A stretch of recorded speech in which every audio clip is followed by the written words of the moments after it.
আওয়ামী লীগ নিষিদ্ধের দাবিতে রাজধানীর শাহবাগে চলছে ব্লকেট কর্মসূচি। বিকেলে রয়েছে গণজামায়াত। বিস্তারিত জানাতে শাহবাগ থেকে সরাসরি যুক্ত হচ্ছেন সহকর্মী মোহাইমিনুল খান অপু। শাহবাগের ব্লকেট কর্মসূচির কি অবস্থা, এখন পরিস্থিতি কেমন দেখছেন জানাবেন।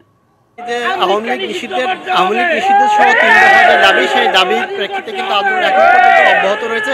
সকাল থেকেই যে এখানে হেফাজতে ইসলাম সহ বিভিন্ন ইসলামিক দলগুলো রয়েছে, তারা কিন্তু এখানে এসে আন্দোলন অব্যাহত রেখেছেন। এখানে আমরা তাদের সাথে কথা বলেছিলাম।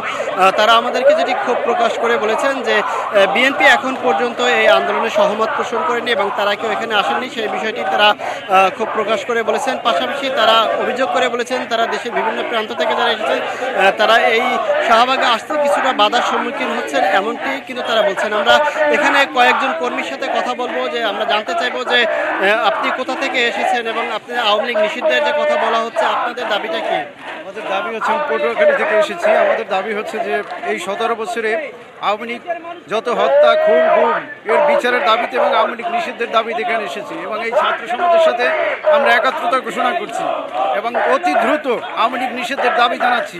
একনল হ্যান্ড ওয়াশ 100% প্যারাবেন ফ্রি, তাই নিরাপদ হাতের জন্য আস্থা রাখুন একনলে। আমরা আরেকজনের সাথে কথা বলবো, যদি সংক্ষেপে বলেন যে আওয়ামী লীগ নিষিদ্ধ না হওয়ার আগ পর্যন্ত আপনারা রাজপথে থাকবে বলে ঘোষণা দিচ্ছেন, আপনারা কর্মীরা কি বলছেন? আসলে দেখেন, আমরা এখানে সংহতি প্রকাশ করতে এসেছি।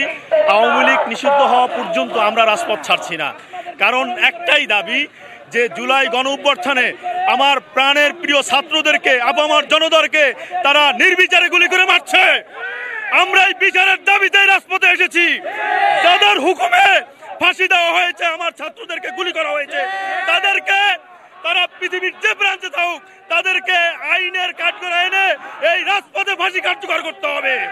সর্বপ্রথম হাসিনাকে ফাঁসি দিতে হবে, কারণ হাসিনার নেতৃত্বে আমাদের সাথে যুক্ত হওয়ার জন্য তারা বলছেন যে আওয়ামী লীগের নিষিদ্ধ সহ তারা যে সকল হত্যাকাণ্ড করেছে তার বিচার না হওয়া পর্যন্ত তারা রাজপথ ছেড়ে যাবেন না, এমনটি বলছেন। তবে বিকাল 3টায় কিন্তু শাহবাগ মোড়ে মূল সমাবেশ অনুষ্ঠিত হবে। সেখানে এনসিপির নেতৃবৃন্দ সহ অন্যান্য রাজনৈতিক নেতারা উপস্থিত থাকবেন এবং পরবর্তী কোনো নির্দেশনা থাকলে তারা কিন্তু সেটি দিবেন।